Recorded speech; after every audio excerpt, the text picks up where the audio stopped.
Christ is risen. Hello, my dear ones. May God bless you. May His resurrection be with you, not only now in this beautiful time after Christ's resurrection, but throughout your whole lives, way over the moment of your death and into eternity. I've recorded this video, or I've tried to record this video so many times, and it is a very difficult one for me.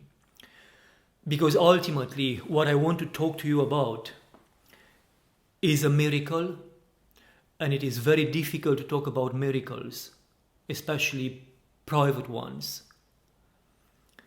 So I'm going to just skip and go straight into it. The first things I need to say is I am sorry for the break we took. It was not intended. Just like previously, I couldn't do it anymore for spiritual and mental health reasons. I had to take a break now because of my physical health. I apologize for that. I did want to record from the hospital, but it felt a bit too strange to do it, so I just gave up on the whole idea and I focused on praying and getting myself out of hospital. And secondly, I need to express my gratitude to all of you.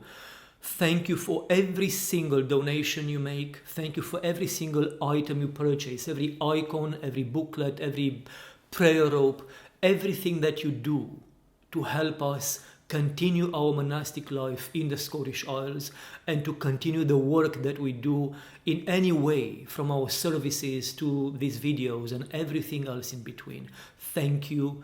It would not be possible without you, and may God bless you and just repay you 100-fold when you need His love and His mercy most. I ended up in hospital paralyzed, after waking up paralyzed from my chest up on the Sunday of the paralytic. That Saturday in the evening, I was perfectly okay. In fact, I had recorded our first interactive Zoom meeting with the members of our online community, and everything went fine. I went to my cell, I finished my prayers, I went to bed, and then at 2:30 in the morning, again on the Sunday of the paralytic, I woke up paralyzed. Couldn't breathe, couldn't swallow my own saliva. There was no question of drinking or eating, couldn't move in any way, horrible pain. I pushed through the Divine Liturgy that Sunday, and then I think on Monday evening I ended up seeing our local doctor on the island, who sent me to the regional hospital immediately. They took some blood tests, they did some screens and x-rays, and then they decided that I was fighting 2 or 3 infections around my spine, my upper spine, so very close to my brain. And they couldn't deal with it. It was too much what the local regional hospital could do. So they put me in an ambulance and sent me to the main hospital in Glasgow, Queen Elizabeth Hospital. And I was there for 10 days. At the end of these 10 days, they repeated everything. The blood tests, they did an MRI, and everything they had done initially. And everything disappeared. Everything had disappeared. There was no sign of infection present or past. There was not even a sign that there had been an infection present. And even clinically, I recovered in a way that should not have been possible if those first blood tests or x-rays were correct, and if indeed I was feeling the way I was feeling when I went into the hospital. They released me 10 days later with the entire team of doctors telling me they cannot give me any understanding of what happened. They could not give me any diagnosis and no treatment.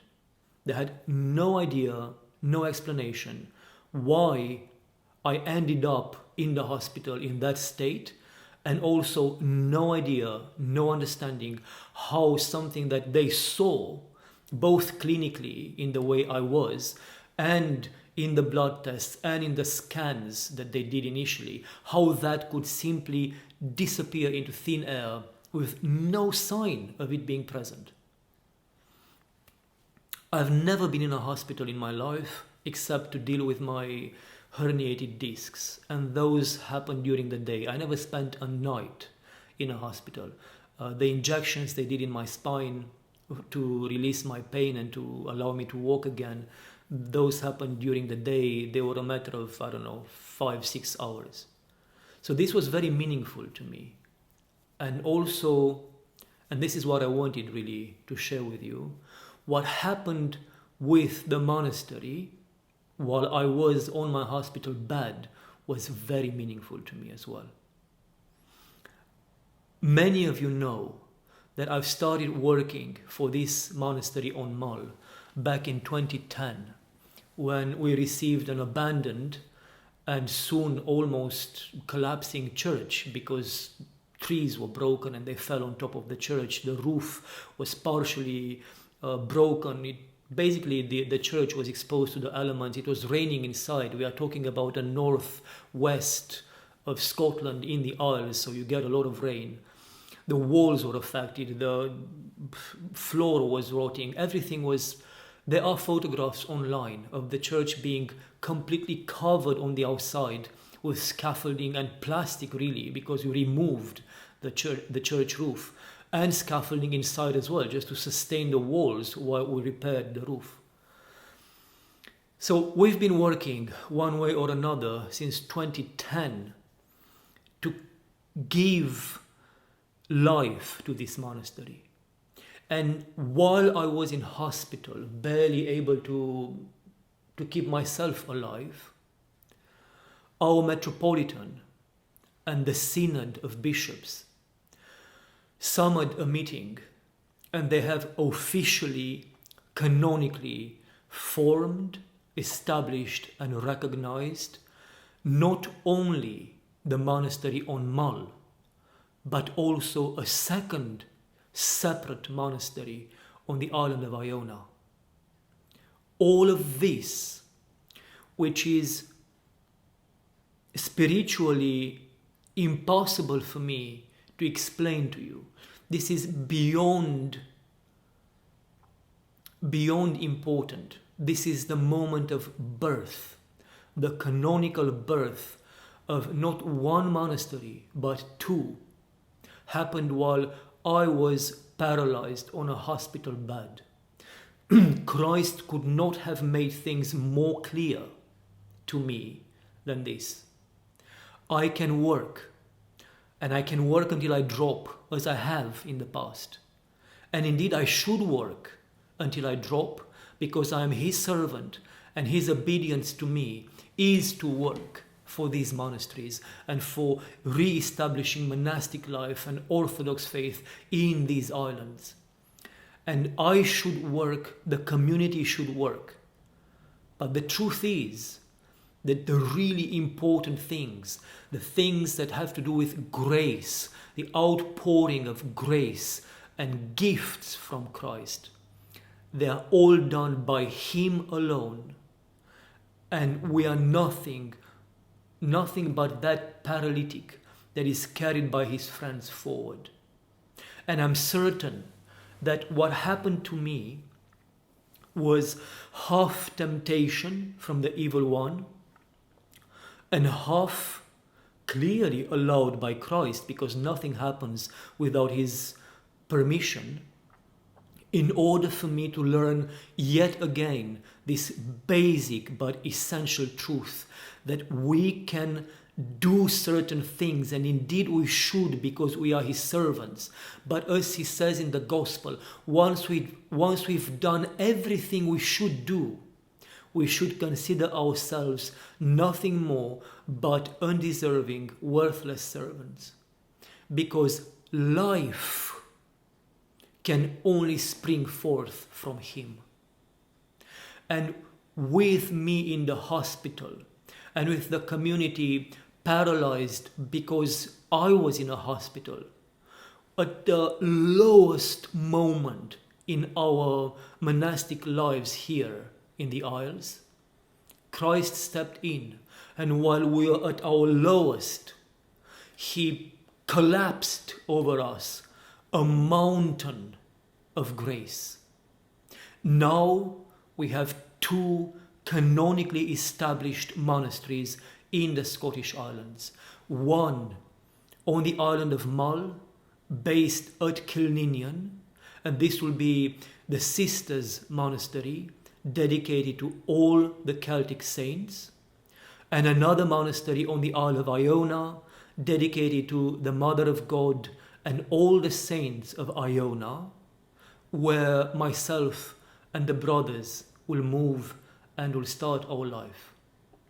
Obviously, because we are such a tight community, we will always be basically one community, and the sisters will come and help us run our pilgrimages on Iona, and we will always go to Kilninian and help them run the monastery itself, because there is a lot of work to be done there. There's land and physical work to be done. But our Metropolitan has blessed things this way because he says, and I fully agree, that rather than the practicalities of our lives, it is more important to acknowledge and to be obedient to the tradition established by those who've been here before us. And we know that Iona, in the time of St. Columba's monastery, was an exclusively men's island, an exclusively men's monastery, the way the holy mountain Athos works today in the Orthodox world. And because of that, we have decided to make the monastery on Iona the men's monastery, following in the tradition established by St. Columba and all the saints of Iona. And then the monastery on Mull will be the Sisters' Monastery. This is the birth into grace, through grace, of these communities and of these monasteries. Everything we have done so far, all our work, all our sacrifice, all our effort is not a grain of sand by comparison. We are clay. This is clay, helped by clay, you, to do nothing but build more clay and shapes out of clay, our accommodation, our cells, our church, our Paralysis and chapels and everything is but nothing but matter. Clay working in clay, clay building with clay. But while I was paralyzed in this hospital, and while the community was paralyzed because of my own paralysis, Christ stepped in the way he always does. And while we were at the bottom of our nothingness, he stepped in and he poured grace and life into this clay. And I am certain that just as I had no intention at the beginning of ever coming to the Hebrides, I had no awareness of the Celtic tradition, of all the saints and the beauty of the Christianity that was manifested here in the first millennium. I had no idea, no understanding, no intention ever to come here. And Christ made it so I came to these islands. I had no intention to establish a community once I came here. I wanted to live alone. And yet here we are with two communities. I had no intention to build a monastery. Again, I wanted this to be a hermitage. And now by the grace of God, there are two monasteries. As Christ has blessed, not through our work, but almost despite and against my opposition and my unworthiness and my laziness and everything that's negative about me, Christ has blessed this work and pushed it forward. I am convinced that with our openness to obey to him and through his grace and with your support, I am convinced that greater things lie ahead in the life of these two monasteries, and God knows what else Christ has in mind and in store for all of us here. You can imagine that being in that hospital bed, on that hospital bed, my mind was going 100% quicker than usual, trying to understand why.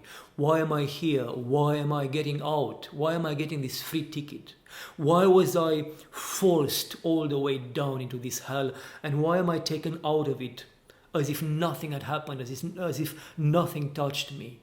You can imagine that the prayer and the thoughts were as deep as they could possibly be. And I have so much more to share from that experience. But probably we need to do that some other time. For the time being, thank you. Thank you for keeping the monastery alive through your sacrifice. Again, every single thing you do helps us continue. But I also need to thank you because it is obvious to me that I was nothing but that paralytic man being carried forward in front of Christ by his friends. And when I call you my dear ones, this has a new meaning now, because you and your prayers have carried me before Christ. And it is for your faith and for your prayers that I stand again today. And I'm here recording these videos.